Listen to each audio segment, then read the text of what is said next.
தேவர் ஐயா அவர்கள் தன் வாழ்நாளில் மக்களுக்காக பல்வேறு போராட்டங்களில் கலந்து கொண்டு சுமார் 4000 நாட்கள் சிறையிலே இருந்தவர்.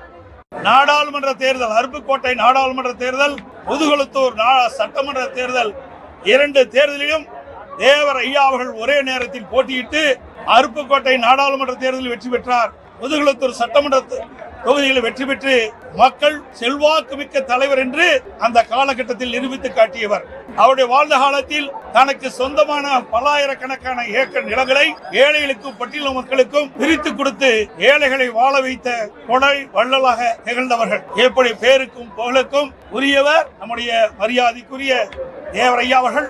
அவர்களுக்கு மேலும் புகழ் சேர்க்கின்ற விதமாக அனைத்து இந்திய அண்ணா திராவிட முன்னேற்ற கழகம் சார்பாக அவர்களுக்கு பாரத ரத்னா வழங்க வேண்டும் என்று மத்திய உள்துறை அமைச்சரிடத்திலே நாங்கள் கடிதம் கொடுத்திருக்கின்றோம். மக்களுக்காக பாடுபட்டவர், நாடாளுமன்ற சட்டமன்ற உறுப்பினராக பணியாற்றி மக்களுக்கு தொண்டாற்றியவர். அப்படி உயர்ந்த உள்ளம் கொண்ட தேசபக்தி மிக்க மரியாதைக்குரிய போற்றுதலுக்குரிய தேவர் ஐயா அவர்களுக்கு பாரத ரத்னா வழங்க வேண்டும் என்று அனைத்து இந்திய அண்ணா திராவிட முன்னேற்ற கழக சார்பாக நேரடியாக மத்திய உள்துறை அமைச்சரை சந்தித்து கோரிக்கை மனு அளித்துள்ளோம் என்பதை தெரிவிக்கின்றோம். ஆச்சி ராயல் குலோப் ஜாமுன் பேக்ஸ் 1 வாங்கினால் 1 இலவசம்.